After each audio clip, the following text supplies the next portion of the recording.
right, welcome to another episode of Piecing It Together, the podcast where we take a look at a new movie and try to figure out what movies inspired it. But today on the show, we're doing something a little bit different. This is a special episode I've been wanting to do for a while now, talking about some recent movies that we think might be future cult classics. Joining me to talk about these movies is Jon Towlson, who has a new book out called 40 Cult Movies From Alice, Sweet Alice to Zombies of Moratau. It is a really cool looking book with lots of great cult classics in it. And we're going to talk about some newer movies that maybe could, make a future edition of this kind of a book. So we'll talk about some movies that we've covered here on Piecing It Together in these last 5 years, but also some other movies as well that maybe slip through the cracks and will eventually find their audiences. Before we get to the conversation, I do want to remind you, as always, to make sure you're subscribed to Piecing It Together wherever you listen to podcasts. You can follow us on social media at PiecingPod. And don't forget to join our Facebook group, Popcorn and Puzzle Pieces, where we continue the conversation about all the movies we talk about here on the show. And we got a lot of great listener suggestions in that group for this episode. I always look forward to all the conversations we have over there in the Popcorn and Puzzle Pieces Facebook group. So make sure you join. If you're still on Facebook, if you're still on any of these social medias, make sure you're connected with me on all of them. Aside from that, we also have a Patreon, the Produced by David Rosen Patreon, where I post bonus and advanced content from Piecing It Together, Awesome Movie Year, which is another movie podcast that I produce, and from my music career. Lots of great stuff over there, so check it out, patreon.com/bydavidrosen. And with that said, let's get to our conversation. All right, I've been wanting to do this episode for a while now. We are going to talk about some recent movies that might end up being cult classics down the line. And joining me, we've got Jon Towlson, who just put out a new book called 40 Cult Movies From Alice, Sweet Alice to Zombies of Moratau. I can't wait to see and read this book, and I'm very happy to have him here to talk about some cult movies. Jon, welcome to the show. Well, thank you, David. Thank you for having me. And I have to say, what a great idea for a podcast. The idea of taking new movies and seeing how, older movies have influenced them. I think that's a wonderful idea. Well, thank you so much. And I hope to get you on a regular episode one day. But this has been something I've been putting off for a while now, honestly. But I'm, happy it all kind of worked out that I have someone like you on the show to do this one with me because it's a perfect fit. Before we get to our picks and the topic at hand and all that stuff, introduce yourself to my listeners so they know a little about you and about your book. Yeah, well, thanks for the introduction to my book, 40 Cult Movies. It's kind of compiled from a whole lifetime of cult movie watching and 10 or 12 years of writing about these movies for magazines like Starburst and The Dark Side and Scream in the UK. And I'm just really, really pleased to be able to put this book out. And I think it's going to appeal to anyone who has an interest in cult movies. Absolutely, absolutely. And I feel like most people who want to dive deep into movies the way we do here on this podcast are probably pretty into cult movies. So I'm sure any of my listeners will really enjoy the book. But we will talk more about the book along the way. And also I have some questions about it at the end. Today, we're going to talk about 5 newer movies from the last 5 years specifically that may eventually end up in a future edition as a possibility here of a book like yours. Movies that are recent that sometimes it's a little hard to say, what is a cult movie? Where does the definition, start and end? And I do want to talk about that a little bit before we get into our lists here about how to define these things. Because, there's a lot of unwritten rules to what a cult movie is. Do you have any specifics? Obviously it can't be too successful out of the gate. There's got to be a rabid fan base. What are some of the other criteria that you think go into a cult movie? Well, you kind of put your finger on it in the sort of correspondence that we've had, is the idea of a movie that sort of gains a following over a period of years, and you can, some cult movies, like Planet of the Apes from, the 60s. It was a box office hit at the time, but it's just kind of had this tremendous legs and gained a following of specialists, I guess you'd call it. So, you might get a Sure. mainstream audience go to see that movie when it first came out, but it's kind of its appeal is narrowed, to a very kind of specialist audience. So I guess that's one kind of cult movie. But Hmm. I guess kind of more popularly, as a definition of cult movies, is the movie that sort of came out and didn't really click with a mainstream audience, but over a period of years has sort of gained traction in different sort of on different platforms. So something like The Big Lebowski, for an example. I mean, I remember going to see that when it first came out, and the movie house was completely empty. And I thought it was a good Yeah. movie, but it's only kind of like really gained a following sort of in the age of DVD and so on. And it's just become so quotable. And even the other day, I was kind of walking around, the university campus, and somebody had a Jackie Treehorn T-shirt on, which and I guess a movie like that, there's something quotable, eminently quotable about it. So when you Hmm. find yourself kind of like quoting lines from the movie in sort of part, as part of your sort of everyday interaction with friends and so on, and that's really a kind of a sign of a cult movie. But as you say, the Absolutely. definitely it's very hard to really pin down hard and fast definitions on what exactly kind of makes a cult movie. Yeah, absolutely. And that's also part of the reason why I thought, in making our lists, we wouldn't really like kind of talk beforehand about what we have on our list because there's really, no telling where our definitions exactly are going to land. Some things that we bring up might be, maybe a little more successful than others. Maybe they had cult followings right away. Maybe they grew over time.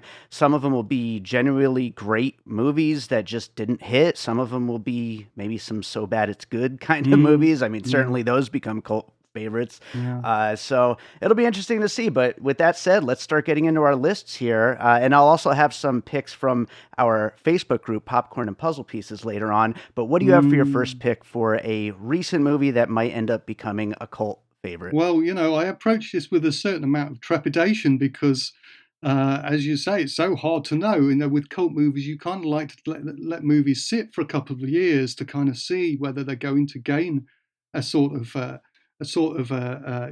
attraction as a cult movie. And some of the movies on my list have kind of got almost like cult stamped onto them in a very self-conscious way. But you're wondering if they're Sure. actually going to end up being cult movies. So Yeah. it's going to be interesting to see what, your response to this and my response, whether we're going to go, yeah, that's really a cult movie, or it's kind of like, I don't see that at all. Mm-hmm. So I'm going to throw one out. And this was a movie I saw this year, came out this year. It's called They Cloned Tyrone. Oh, yeah. Yeah, and that's one of the ones that was kind of self-consciously cult, but I'm wondering, I don't think it's the kind of movie that's going to catch on with a mainstream audience, but it definitely had a lot of appeal to it.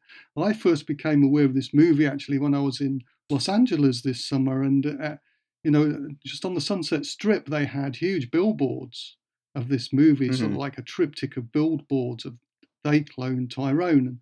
It's kind of interesting that it's a Netflix movie, a Netflix Sure. produced movie, and so are they Netflix kind of trying to get into that sort of market, Yeah. But when I watched the movie, I really enjoyed it, and I just thought it was so going back to the sort of theme of your podcast, really, that there was so many influences on that movie that it just seemed to me to be pretty conscious. It kind of harks back to the sort of black exploitation movies of the 70s, but it kind of Sure. comments on them.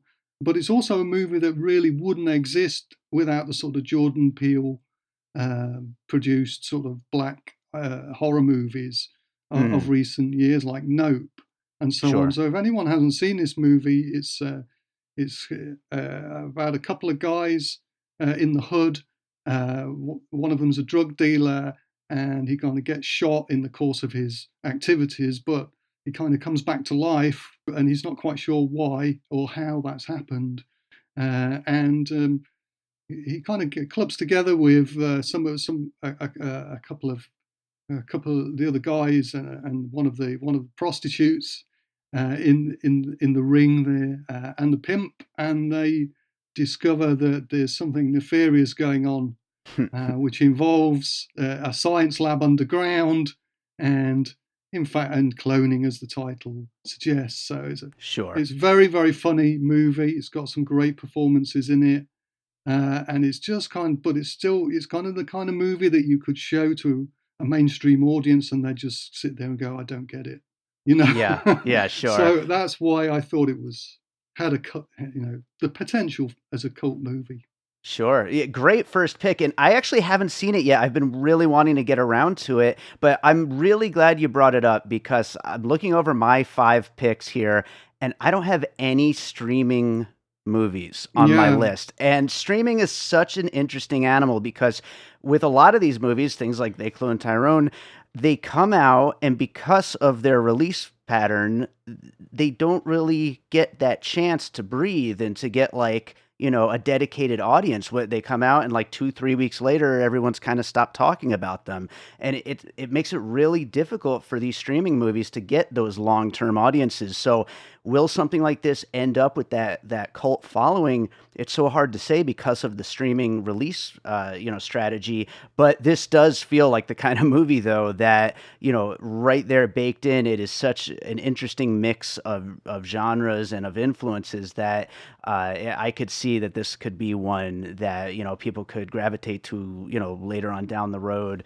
And yeah, a lot of really talented people involved in it, and I'm Mm. very excited to finally get around to that one. So yeah, great first pick here. I will go with my first pick. Yeah, go. So this is a movie called The Kid Detective, Mm. which came out in 2020 at the end of 2020 when nobody was vaccinated yet. And so it Mm. was during this very small window of time when dumping movies to theaters was a thing. Like they would still release a movie in theaters, but no one could go. And so it wasn't able to be seen by anyone. And by the time it finally came out on rental at home, it was already, I think it came out in October of that year of 2020. It didn't come out on rental until January or February of 2021. At that point, everyone was kind of done talking about 2020 movies, and it just got lost in the shuffle. It is so funny. It stars Adam Brody as this guy who was the town's adorable kid detective. And now he's all grown up and really not adjusted because of his early success. And now that he's an adult and a detective, still trying to have that job, he has to be faced with this like real serious grown up detective work, and he is just not ready for it whatsoever. And Adam Brody is so funny in this role. And it's one of these movies that, as I continue recommending it to people, everyone who watches it just loves it. And it's something that just needs to find an audience, and it is going to take a long time, I feel like. But as more and more Mm. people watch it, you brought up The Big Lebowski earlier, which now is accepted as like, of course, everyone loves The Big Lebowski. But at the time, like you said, nobody really watched it. I feel like The Kid Detective is exactly that kind of movie, and I would actually say that The Big Lebowski was a big influence on The Kid Detective. Mm. Other movies like The Long Goodbye, stuff like that, these like kind of comedy mysteries, these kinds of movies do tend to have those long rollouts where people find out about them mainly through word of mouth and stuff like that. Such a funny film and a big recommendation from me. It sounds great. And I think another element to the kind of cult movies, an element that maybe is not discussed as much, is that kind of sense of family viewing, or a kind of a movie that you can sit down and you can watch. You can maybe watch it with the kids, maybe older Mm, kids, or couples can sit down and watch it. It's kind of has the appeal, that sort of appeal across the ages, across the genders, yeah, yeah, and has the element of comedy. And so many cult movies do have an element of comedy. yeah. What I mean. One of my favorite movies is Zoolander. Mm-hmm. The zoo. Sure. And for me, that's a cult movie. It's just one of those movies that every time it's on the TV, you just have to keep watching it. But Yeah. I've kind of sat and watched that with like my nephew who loves it, and you end up kind of playing roles with them, with your friends with that, quoting lines. Yeah. And there are just so many great moments in that you remember. And Kid Detective sounds to me, I haven't seen it. It's you've whetted my appetite for it, but it Oh, sounds to yeah. me like it's got a similar kind of A appeal. little dark for the kids though, but Yeah, yeah, yeah. but definitely something that you could watch with friends and laugh at Something. just how much of a mess this guy is now that he's grown up. So, Right, right, right. yeah, Yeah, that sounds but good. yeah, definitely. And also another thing to that point is a lot of cult movies in general. You kind of picture the midnight screenings or like anniversary screenings, things like that, things where you get together with whether it's family or friends or Mm. just like-minded people and watching them together. So I feel like probably all the movies on our list here are going to be movies that you could picture that happening with. But yeah, let's go to your next pick. Yeah, well, this is a movie you definitely wouldn't want to sit down with your kids to watch, or with your parents to watch, which is the Greasy Strangler. Oh yeah. Yeah, yeah. So this is a movie that it's kind of outrageous, but it's a very self-consciously cult movie. It's clearly made by people who have watched a lot of cult movies, and kind of set out to make one. Now, this is a movie I saw it at a film festival. It was a horror movie festival, but it was people who really love the weird and the wonderful, and we Hmm. just kind of laughed all the way through. But then I watched it on my own on TV, and it got a little bit wearisome the second Yeah. time around. About halfway through, it kind of felt like it was a little bit repetitive. So again, this is a movie I don't know if it's gonna don't know if it's going to actually turn into a cult movie, but it's a movie that thinks it's a cult movie, you Hmm. know? And thinking about sort of precedents for this movie, it kind of put me in the mind of some of those kind of self-consciously cult movies of the 80s, movies like Big Meat Eater. I don't know if you've I've heard of never that seen one or that. seen that one, which is Right off the title, I want to though. right, which is a weird sort of Canadian sort of sci-fi comedy musical, Mm, pretty gory, yeah. funny, cheesy, Yeah. and I think Greasy Strangler's kind of taken that approach, but just kind of ramped it right up. So it's pretty outrageous, pretty, you know, uh, you kind of laugh out loud, sort of, sort of rude, Yeah. a bit kind of Farrelly Brothers, on amphetamines sort of stuff. Sure. Yeah. But also, movies like from the 80s, like Liquid Sky, which is another very Mm, self-consciously kind of cult movie. So I thought sure. it was The Greasy Strangler, whether it turns into a cult movie or whether it's, too self-conscious to be a cult movie. Because again, you kind of wonder whether cult movies actually intended ever to be cult movies, or they just Yeah. kind of have that sort of forced onto them. Yeah, that is the complicated nature of the Yeah. conversation for sure. And yeah, I mean certain things. I mean, on the cover of your book, you've got Peter Jackson's Dead Alive or Brain Dead, however you refer to it. But Yeah. talk about a movie that's like so over the top and knows like, oh yeah, people are gonna want to watch this at midnight for decades to come. You just And kind of so wonder what was going through his mind. yeah, one of the you best. know, Oh yeah, it's kind of almost like you must have to hope that the people, the audience is going to have the same sense of humor that you've sure. got.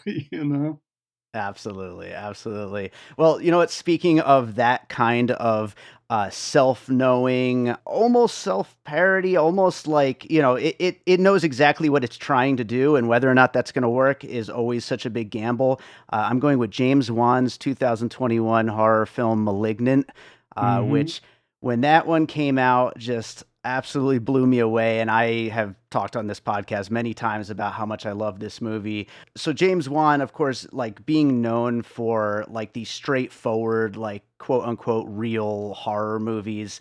But then all of a sudden making $1 billion off of Aquaman somehow, like just this inexplicable huge success, and was basically given a blank check to do whatever he wants. And what he wanted was like a throwback to the gross out, over the top, insane love letter to 80s horror movies, basically, Mm, and Giallo and all that kind of stuff. Just insane gore and just a big, ridiculous twist that like takes it in a new direction that you would have never expected from the outset of the film.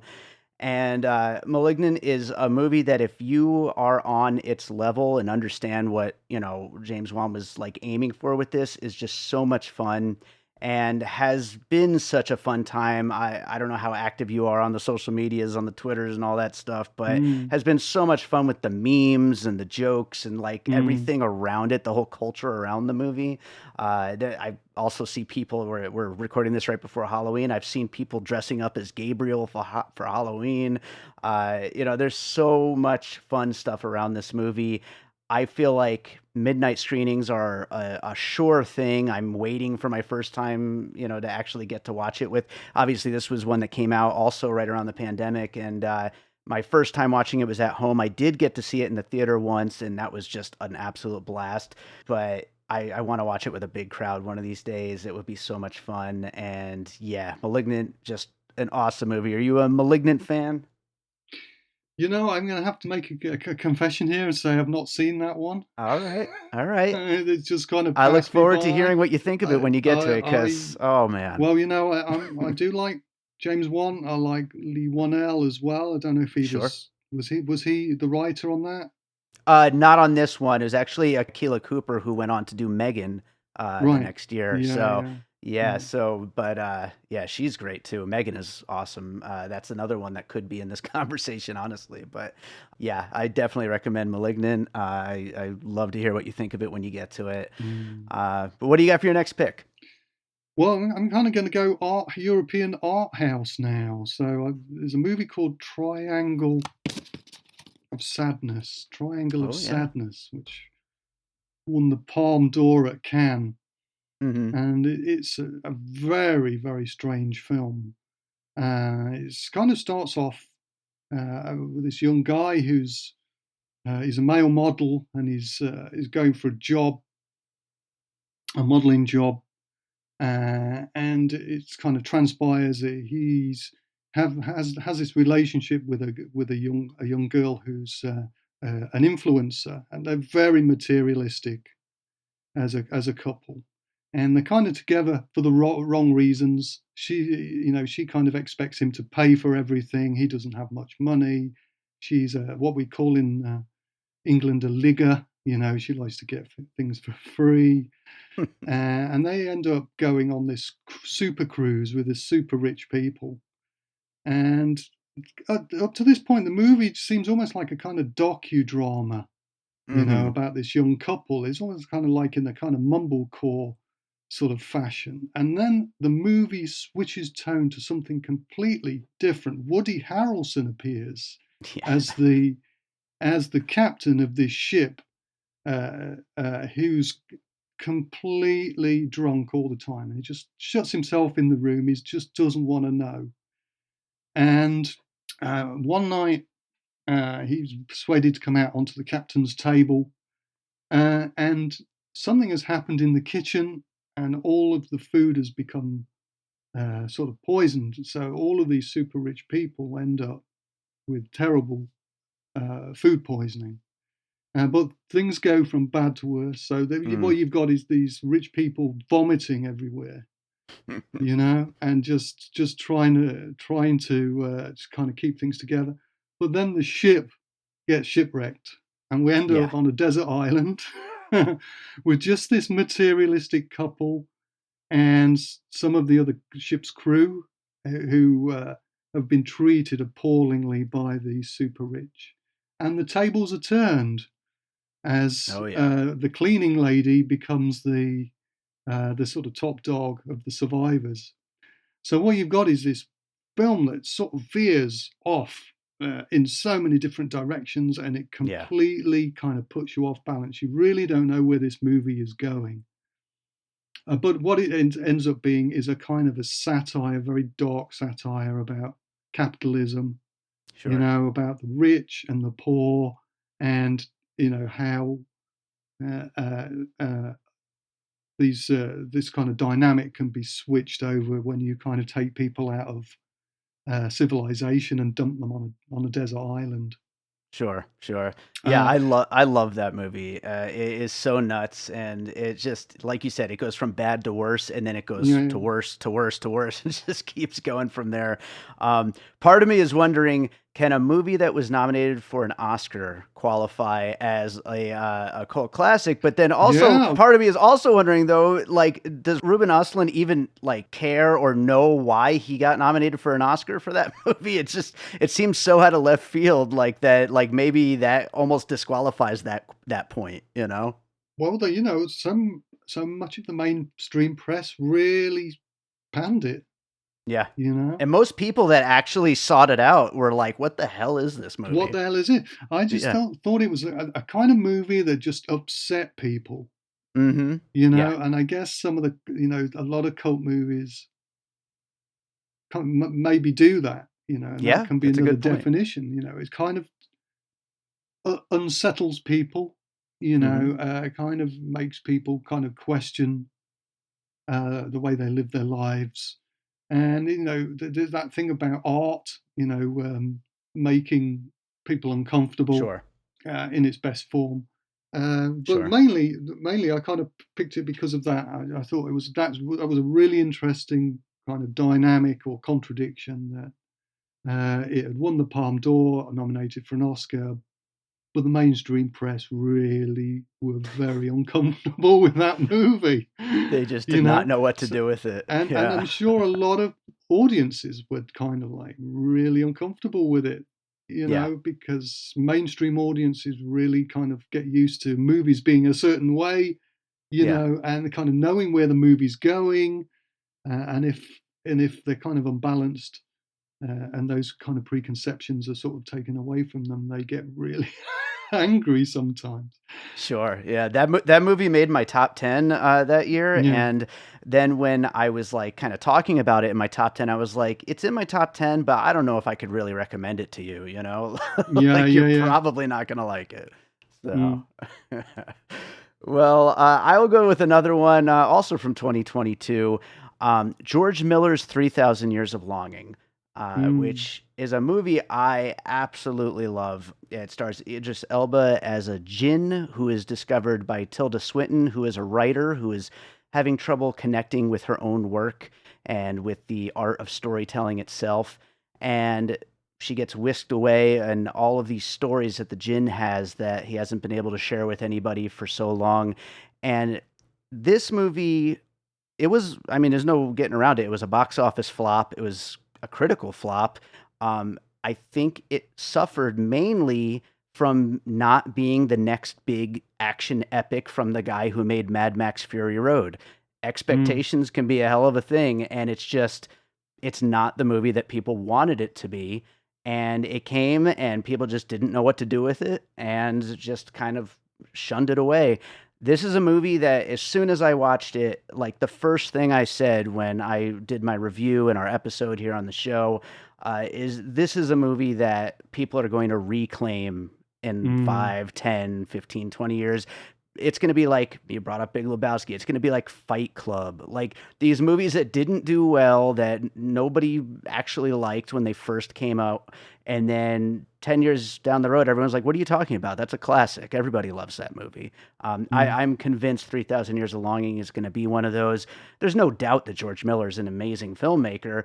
I just think people didn't know what to make of it at the time. And that's a big thing with cult classics, is that people just didn't know what to make of them at the time.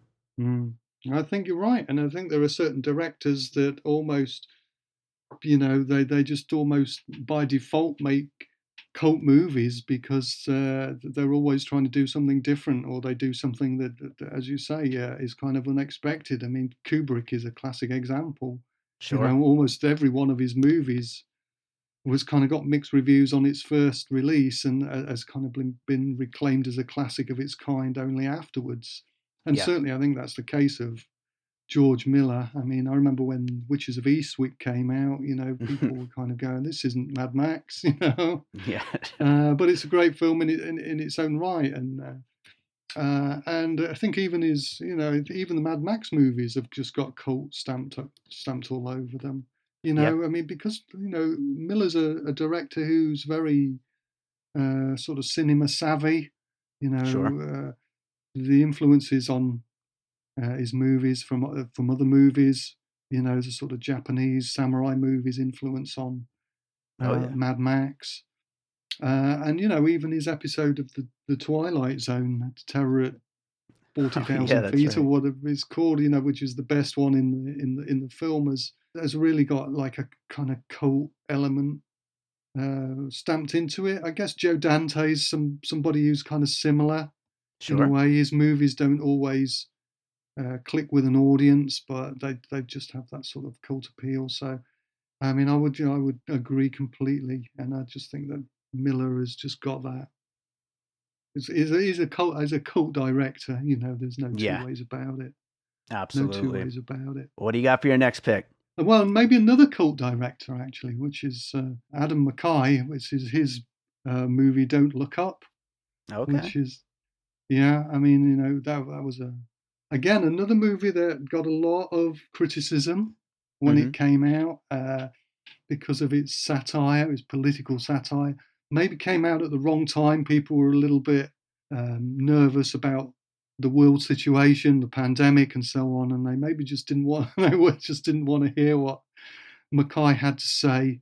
Mm-hmm. He'd kind of said a lot of acerbic stuff about the 2008 crash. The Big Short.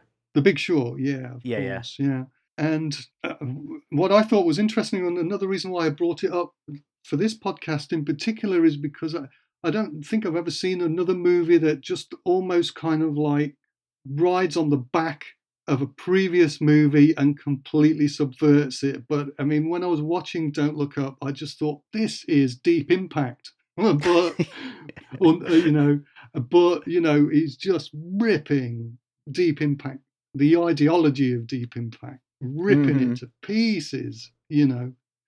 And it was, again, I talked to people who had watched that movie and saying, terrible film, this is not what a film is meant to be. Yeah. They didn't want to see a hero who goes to see the president and is kind of left to sit in the waiting room, and the movie just stops. The movie Yeah. just stops because that's not what happens in movies. The president is meant to kind of come in and treat it all seriously, and of course, and I just thought it was so clever the way it did that. But it was kind of like a slap in the face of the audience in terms of their genre expectations, Sure. the way they'd been kind of trained to watch movies like Deep Impact or sort of Armageddon, and stuff Sure. like that. Sure. And, Yeah. it was like a Mad magazine. Mm-hmm. It was like them making a movie about what would happen if a meteor Yeah, and struck. it's much more like real life than. Yeah, Yeah. yeah, and very brutal. Very Yeah. brutal. But I just thought it was, had the potential to become a cult because it was so badly received. Yeah. I'll But people may well turn around in 5 years and go, he was right. We didn't want to admit it at the time, but he was right. It's possible. I admit I was one of those who did not like it very much. Although I will say Yeah, that scene you brought up is my favorite part of the movie, with him being stuck waiting in the waiting room. yeah. But yeah, I was not really a big fan of it. But I do agree though. Like for a movie like that takes a big swing and doesn't necessarily connect, that's exactly where you look for movies that will eventually find their audience. So, Mm. and I find a lot of people do like it. It's just very split down the middle. It's like a Very love or hate split, kind of thing. very polarizing, which may Yeah, again is maybe part of what a cult film is. That sure. sort of polarizing effect on it. I Yeah, just kind of felt anxious for him as a person, the sort of death threats that he would receive after that. that's A just lot of cult crazy. directors, I think they would, when they really kind of upset people, with Yeah. their films, they get personally attacked. I know that Cronenberg got personally attacked in the 70s for his films, Oh, I bet. and I'm pretty sure that Adam McKay got got kind of a lot of abuse for that film.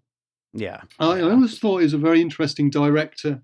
I mean, I love Step Brothers, which is another Oh, another great cult movie for me.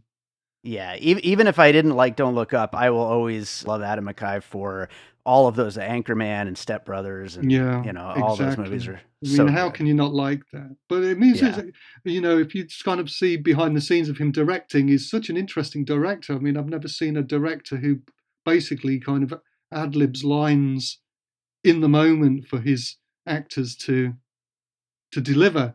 So they'll be playing the scene, he'll be watching the scene, and he'll say this, say this. yeah, Which is extraordinary. He's kind of like improvising dialogue for the actors as the camera's rolling. So I've never right. seen that before. Another director do that. I mean, that's Yeah, extraordinary.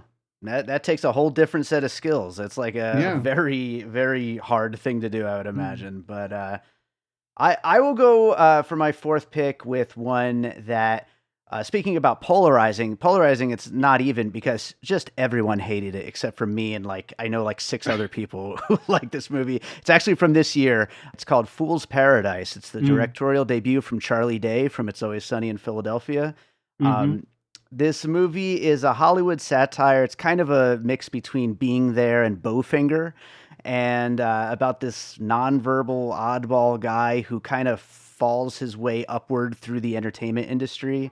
And everyone hated it. It did not make any money in the box office. Critics all just trashed it. Audiences who did seek it out did not like it. But the thing about this movie, and again, this is one that we covered here on the show, and I talk about this at length in the episode, but the thing that this movie reminded me of the most are those movies that me and my buddies back when I was in my 20s in college used to just, get drunk or whatever and watch movies like Pootie Tang and Mm. Death to Smoochie, Freddy Got Mm-hmm. Fingered, Kung Yeah. Pao. All these movies are cult classics now. Everybody thinks they're the funniest, most ridiculous, over the top movies ever. And it was just, accepted that they were terrible at the time when they came out. And I really believe that this movie will find its audience of people who just like really irreverent, weird comedy, like stuff you just can't quite put a finger on. This movie does stuff that I don't know how he got away with doing it. It does stuff that is so far out there for a directorial debut, and to get like all of these actors that he got for little cameos and stuff. It's so strange, so weird, which is perfect for Charlie Day. I mean, anyone who likes Charlie Day knows he should be making a really weird and strange movie for his Mm. directorial debut. I love this movie. It'll be in my top 10 when we get to the end of the year this year, and I'm sure I'll be the only critic with it on their top 10 list, but I'll Mm. wear that as a badge of honor until everybody reassesses it in 10 or 20 years. Mm. Well, I think you should be proud of yourself. I mean, when they kind of, I love that stuff that really goes out on the limb. Yeah. I really love that kind of stuff. And, I'd rather watch the movie like that than watch a Wes Anderson movie, Mm. which to me is just a little bit too smug, you Hmm. know. That for me, a good cult movie has an element of transgression to it, Sure. you know. And I think all of the movies we've talked about so far, they do have that kind of element of transgression. Sometimes, it's hidden behind the comedy, Yeah. and the comedy kind of is sweetens the pill, as it were. Yeah. I'm going to go dark though with my final one because Okay. we're talking about how you perceive a movie, and sometimes with a cult movie you kind of watch it and you really hate it, Hmm. or you feel really offended by it somehow, but Mm. gradually you kind of come to appreciate it. And I think if you're able to do that, then that's great for the movie. Uh, and I have to say that this is well, it's a couple of years old now, but it's the movie Possessor, which is the Oh, Brandon Brandon Cronenberg's, Cronenberg. Yeah. yeah, movie. And when I watch the movie, I really kind of don't like that when you kind of present a certain realism, this kind of muddy realism of everything is kind of like mumbled, and it's like all the actors are asleep. Yeah. I really kind of that really winds me up. and I really didn't like the killing of a sacred deer. Oh, There's a film a talk lot about of a people weird one. love. Yeah. A lot of people really love that movie, and I was kind of like, I can't wait for this film to end. I really hate this kind of Mm, mumbling, sort of flattened down naturalism. sure. But to combine that with this kind of gratuitous violence that you have in Possessor, where it's just really kind of like sadistic and Yeah. and just trying to hurt you, and that really offended me, and I hated the film. Absolutely hated the film, but I had to kind of write something about it, and I thought it was the only time I've ever had like a commission, and I thought, what the fuck am I going to do? Because I really hate this film, Sure. But I've got to find something positive to say because I really don't like criticism where you slag a film off just because you don't like it. I think you have to have Sure. respect for the artist, respect for the filmmaker.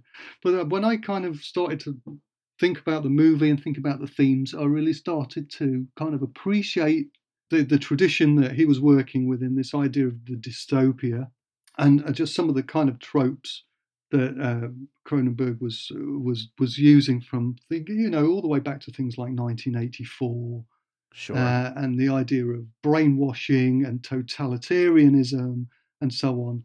And I thought that it became a really interesting and quite alarming film when I kind of considered it from that point, from that perspective. So here's Mm. a cult movie that you just can't enjoy it. I mean, who the hell would want to watch that movie to enjoy it? But it's a kind of a film that actually it feels like in some ways an important film, even though I Yeah. still don't like the movie. Uh, but it's never going to have a mainstream appeal. And kind of just looking at IMDb and some of the chat forums and so on, a lot of people really don't like it. But again, it's split. A lot of people really rate it. So it's a very polarizing film. And for me personally, it polarized me from going from hating it to kind of going, actually, I really respect it as a film. Hmm. So that was kind Sure. of an interesting experience as a film goer. I'm glad you brought that one up. I actually almost included Antiviral or Infinity Yeah, Pool from Brandon yeah, yeah. Cronenberg on my list. I'm a big fan of all three of these movies, actually. Mm, And I think a couple of people, I'll get to the recommendations from my group later, but I think a couple of people mentioned Possessors. So we got mm-hmm. some fans in the group on that one. Yeah, But yeah, cool. yeah, no, he's a very exciting filmmaker, definitely taking in the steps of his father. But Mm, I will go with something that I wanted to save this one for last because one thing that, the first four I brought up, I genuinely think are all great. I love them. I love all four of those movies. But like I mentioned in the beginning, So Bad It's Good does come into play when it yeah. comes to cult classics. So I wanted to include a So Bad It's Good movie. And this is one that I saw in 2020 on Lifetime called Fatal Fashion. It's Mm, also called Deadly Runway, and it's also called Designed to Kill. It's got three different titles for whatever reason. This movie actually, after I loved it and was like screaming from the rooftops about how insanely bad this movie is. I mean, I'm talking like the Room levels of bad. mm, A year or two later, How Did This Get Made actually did an episode on it. So that just kind of goes to show like, oh, this is starting to get seen for the absolute train wreck that it is, and people that love to laugh about these, awful awful movies are finding it and starting to watch it. This is one I would love to watch with a crowd because it's just so funny, everything from the acting to the directing, the visual effects. The brush strokes of the story is that it's about this I guess mentally ill fashion photographer who, after trying to kill one of her models, ends up getting a student teacher job, turns all of her students into models, and then becomes obsessed with one of them and is gonna, try to kill that one now. And it's so ridiculous. It goes so far off the rails. It's so funny.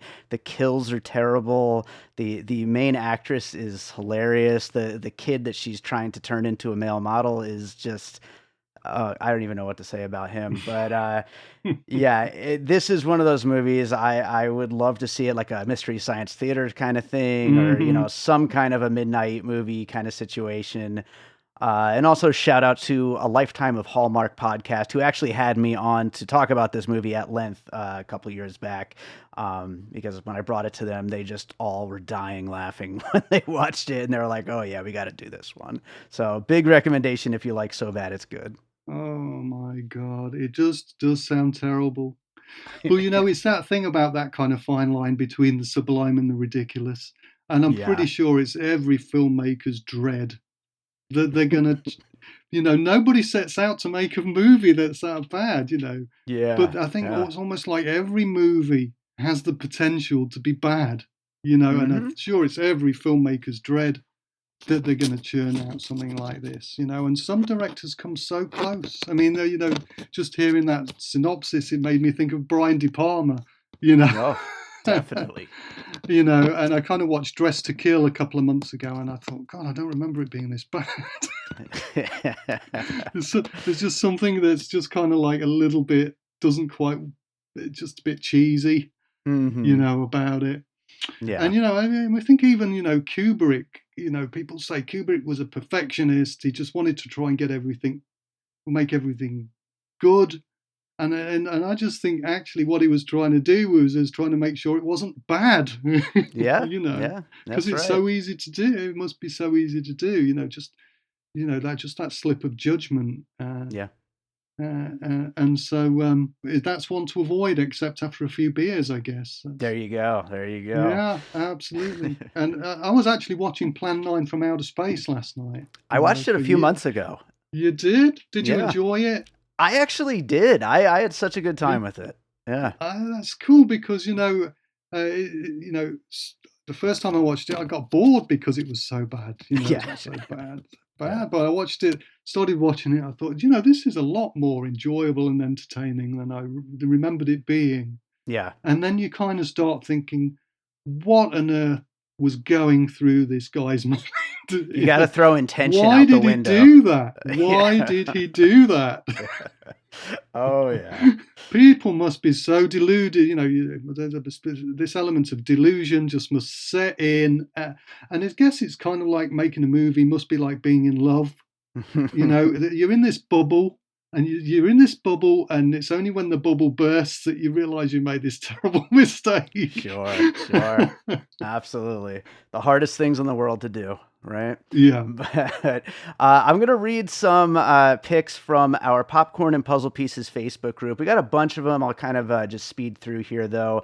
Let's see. William James wrote in The Northman, Robert Eggers, which absolutely, I don't know how that movie didn't do well. It's just, it still kind of boggles my mind. Steve Rudensky mentioned, he said, hopefully the Karis Hell movies, which are movies that he made, which, Right. hey, if you want that kind of an audience, I don't blame you. I mean, anyone who's going to show Yeah. up and watch the Good luck. movies, a couple of people, Paul Hibbard and Peter Beta mentioned One Cut of the Dead, which is a Japanese horror comedy that I know people love. I haven't seen it yet, but I really need to.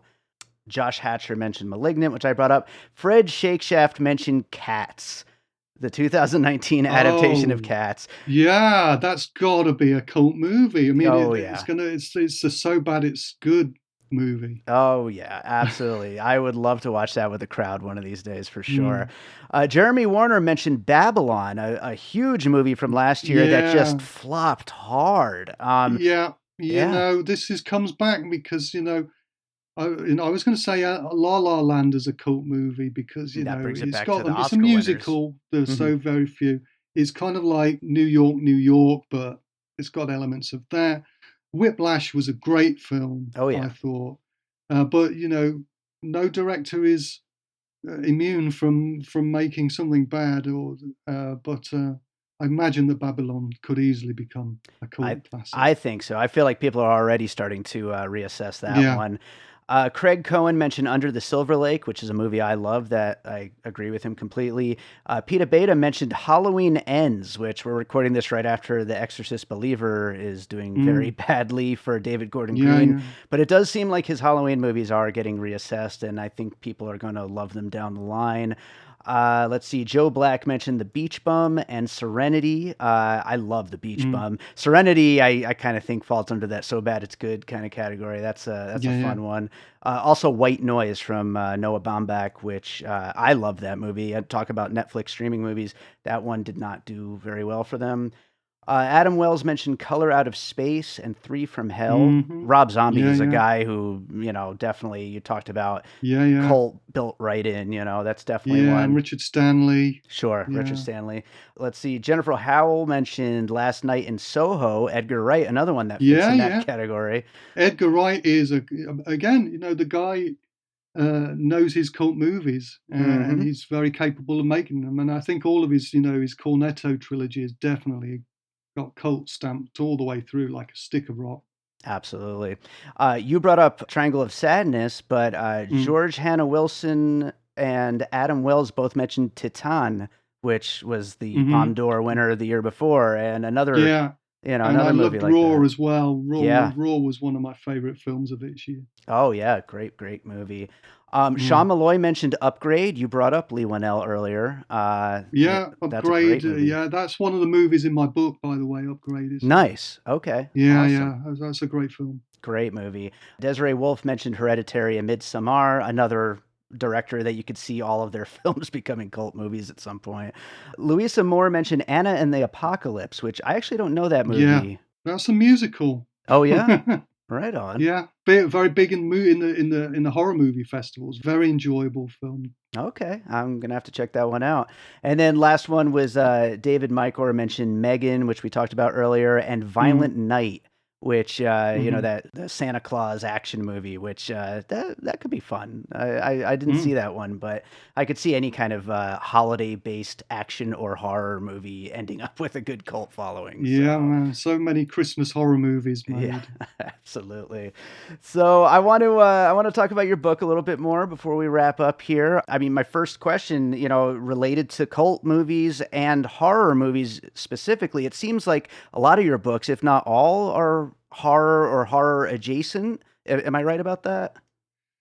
Yeah, I mean, I've always been into horror, and I guess the cult movie thing arose because I've been writing about movies for the last 10 or 12 years, and I just always thought the movies I was writing about were pretty disparate bunch. Mm, But when I kind of gathered all the essays together and looked at them, I realized that they were all cult movies. sure. So I have this sort of curiosity, I think, about cult movies that you share from the sound of it. I'm sure Sure. most of the listeners here share, and I think most of the readers share. This I get the thing that really draws me to them, I guess, is that curiosity about how did such a strange film kind of come into existence, and I just wanted to kind of draw all of these writings together. Yeah, no, absolutely. Do you like, obviously you like a wide range of movies, but do you find horror to be the most fun to write about? Is that what kind of gravitates you back to the horror genre most of the I time? just think it's something I kind of grew up with. Hmm. I was a movie obsessed kid, Yeah. but I didn't really have access to movies because this was the days before the internet, before DVD, even before VHS. When I was a young kid, and we didn't even. I grew up in a small town. We didn't even have a movie theater. You Hmm. know, so movies I was obsessed with them, but I couldn't see them. Yeah. So I read about them, and I used to collect movie magazines. And one of the movie magazines that I had the biggest collection of was a magazine called House of Hammer, Mm. which was a kind of like a Hammer horror movie.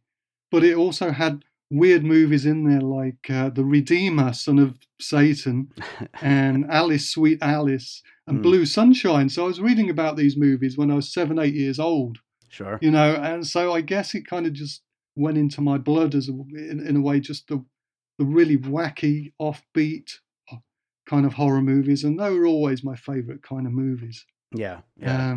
Just the ones that were really kind of left field. Yeah. Do you think it's more fun when you have to seek these things out versus like, oh, here it is in the book. I guess I'll just go, pop on, Shutter or whatever service and it's just right there to watch available right away. Is it more fun when you actually have to like go seek the DVDs out and stuff? Yeah, I mean, I guess as a kid, there was a kind of a sense of something being forbidden about these films as Hmm. well. You know, you couldn't see them, you weren't old enough, you couldn't gain access to them, and that made them even more attractive, made you want to see them even more. Yeah. And then I was very lucky because as a teenager, I kind of experienced the dawn of the VCR, you know, Yeah. and in England, they were all unrated films. They were all uncertificated films, and they're all films that were put out by very small distributors, indie distributors, because the majors, they didn't think home video had a future. They didn't think there was a market in it. Right. So it was all what we that became the video nasties, Yeah. you know. So one night I'd be watching The Last House on the left, and then the next night I'd be watching Flesh Gordon. Sure. You know, the Cal Vista porno movies, just all sorts of kind of weird, and Faces of Death. Oh You yeah. know, just really weird Mondo movies that I watched on kind of VHS. And so there was a sort of then, of course, the whole video nasty furore happened, and they became even more forbidden. Yeah. You know, and then I guess the next phase of my cult movie education, if you will, took place when I kind of moved to London in my late teens, and back then we had repertory, what we call rep cinemas, Sure. you know, and they were kind of like the grind houses of the day. Hmm. And so you go and see a movie like Texas Chainsaw Massacre, and it will be paired with Faster Pussycat, Kill Kill, Sure. and you know, I see movies like Tetsuo, all in these kind of rep cinemas, and often on very scratchy sort of 16 mil prints. And back then, a lot of the movies were still banned. Clockwork Orange was Yeah. still unreleased, but kind of got to see that at the Scala cinema in King's Cross, and Texas Chainsaw on the scratchy 16 mil because that was banned. So I guess this kind of forbidden element, transgressive element, just made the movies all the more enjoyable, Yeah. and that really kind of cemented a fascination with cult movies for me. Yeah. It seems to me like horror has, lately become the most dominant genre when it comes to like everything both at the box office and on streaming and all that. Of course, not counting superhero movies, although they seem to be on their way out a little bit. But Yeah. why do you think that is that horror has been taking over so much lately? Well, you know, if anyone's kind of read my books, I kind of take what you could describe as a kind of socio-political stance on it, on Hmm. horror movies. So not just that horror movies reflect what's happening culturally, but you know, often the directors kind of key in a very conscious way into world events. But Sure. you're right. I mean, we're going through a cycle of horror that's the longest cycle in history. You know, we had a cycle in the 1930s that lasted from 1931 to 1936. And then there was a horror movies suffered under the Hays Code. They came back in the 40s, and that was the kind of golden age of horror, lasted about 6 years. And then the 70s, kind of like the next golden age of horror, lasted from about 68 or 72 to about 1980. So roughly about 10 years. Hmm. But, you know, it's really the Blair Witch Project in 1999 really kicked off this current phase, and horror movies have just not been out of popularity ever since Yeah. then. I don't know. What do you think? I just guess, you know, the world is such a horrible place that actually horror movies kind of help you to make sense of it. Yeah, no, I think you're absolutely right. I also think it's a genre that you can kind of mix a lot of different things. I mean, there's so many subgenres of horror, whether it's, comedy horror or slashers or, like weird horror movies, like there's so many Yeah, different ways to utilize horror in storytelling. So I think it encompasses so much that also, helps. But yeah, you're right. In thinking about it, I didn't really put 1999. I mean, 1999 is such like a major year in movies in mm. general. But you're right. Since then, that's kind of where horror hasn't slowed just down. hasn't stopped. I think Yeah. there's also the horror's always been like a good entry point into the industry for filmmakers, and never more than now when you have digital production, which has really kind of made it much more accessible for filmmakers. The marketing of the Blair Witch Project really kind of has influenced the kind of marketing of movies since then. Sure. And especially for horror movies. Horror movie festivals have really taken off in the last 20 years. Mm-hmm. Again, so you've got more windows of opportunity for distribution, exhibition for filmmakers. Yeah. And also, there's so many diverse voices that the genre allows because of all the subgenres and because, people can bring their personalities and their concerns to the genre. So the horror has really kind of opened doors for more women filmmakers, more indigenous filmmakers, filmmakers from all sorts of different backgrounds. It allows people to talk about things in a kind of allegorical way that maybe they couldn't talk about in a kind of more mainstream genre. So I just think it just offers a lot to people who've got something to say in films, and also it takes a lot to make a good horror movie. You have to the craft that goes into it. In terms of the storytelling, the cinematography, editing, and all of that, it's very, very challenging for a filmmaker, but very rewarding when you get it right. Yeah, absolutely. Yeah, I'm a music composer aside from this podcast, and so I do a lot of horror movies, and I see. And you do horror movies. Yeah, so absolutely. My last question for you is, if there's anything you can talk about, are there any other topics you're currently planning on writing about? Yeah, well, I've kind of been moving away from just horror. I mean, horror's more kind of, I guess, my first love in a way, and cult movies is my first love as well. But, I just like all cinema. I've written a book about Midnight Cowboy. That came out this year. I've got an idea in my mind about a book about the grotesque elements of violence in Coppola's movies, in The Godfather, and the influence of that on movies after that. Like even Spielberg's sort of Munich. There's just a kind of an approach that some filmmakers take who seem to have just don't have a personal dislike of violence and the way violence is normally kind of represented in cinema, and they kind of approached it in a different way.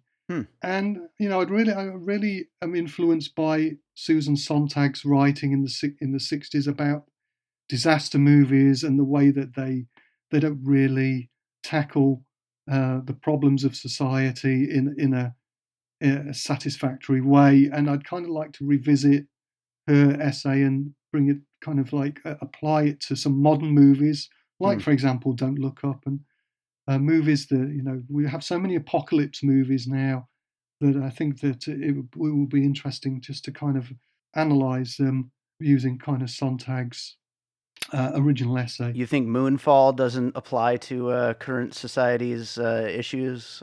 I haven't seen that movie. You're gonna have to. The moon falls on the earth. It literally falls. Yeah. So. And how do we deal with such a mishap? I can barely remember. Okay. It didn't give any answers to the problem. Yeah, but maybe it'll be a cult classic one day. We'll see. Yeah, maybe. I mean, it kind of sounds interesting to me. Yeah, for sure. Well, Jon, thank you so much for doing this. This was a lot of fun. Tell people where they can find the book and where they can find you. Well, the book's on Amazon, and you can find me on Twitter, kind of primarily at System Shocks, or one word. And please do look me up. Yeah, thanks so much for being here, and I look forward to getting you on a regular episode one of these days. I'd love to have you on. That'd be great. It's been so much fun, and thanks again for inviting me.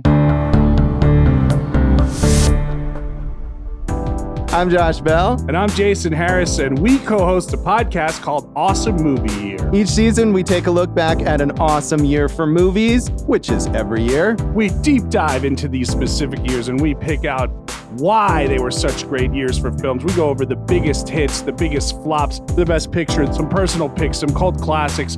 Years we've covered in past seasons include 1994, 2003, 1977, and 1984, and we've got all of film history to look forward to. So check us out at awesomemovieyear.com or wherever you listen to podcasts. All right, so I hope you enjoyed that conversation about some future cult classics. Thank you to Jon Towlson for joining me on that one. Make sure to go check out his book. There will be a link in the show notes. And of course, if you're enjoying piecing it together, make sure you are subscribed. We've got a lot of episodes on the way, all kinds of movies to cover, especially at the end of the year. It gets to be such a mad rush to cover as many things as we can. So make sure you are subscribed. And if you're enjoying the show, you could also drop us a little 5-star rating and review over on Apple Podcasts or Good Pods or Spotify, wherever there's a 5-star button. I'd appreciate it if you'd hit that button. You could also follow us on social media at PiecingPod and join our Facebook group, Popcorn and Puzzle Pieces. I told you about the Patreon at the top of the show, so I'm not going to pester you with that again. But if you want to support the show in that way, I appreciate that as well. So check it out. Produced by David Rosen over on Patreon. I got a lot of new stuff planned for the Patreon in the coming months, so keep an eye out. We're going to close this out with a piece of music like I always do. And let's see, you know what? I just recently released a new horror film score album, and it's for a film from a director named Chris Johnson, who I've worked with a bunch of times, and who knows, maybe one of Chris Johnson's films will end up being a cult classic one of these days, perhaps even this one, Blind Malice, which is the score that I just released 2 weeks ago at this point when this goes up. And I also just put out a music video from the soundtrack for the track Blind Malice Theme. It uses clips from the film, which you'll be able to see soon, the film. But the music video you can watch now over on my YouTube channel. I'll play a piece from the Blind Malice score. I'm going to play a track called I Know What I Saw. And we'll close out the episode with that. You can check out the rest of the album over on Spotify, Apple Music, wherever you listen to music. And we will be back with more piecing it together real soon.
An All Points West production, produced by David Rosen in Las Vegas.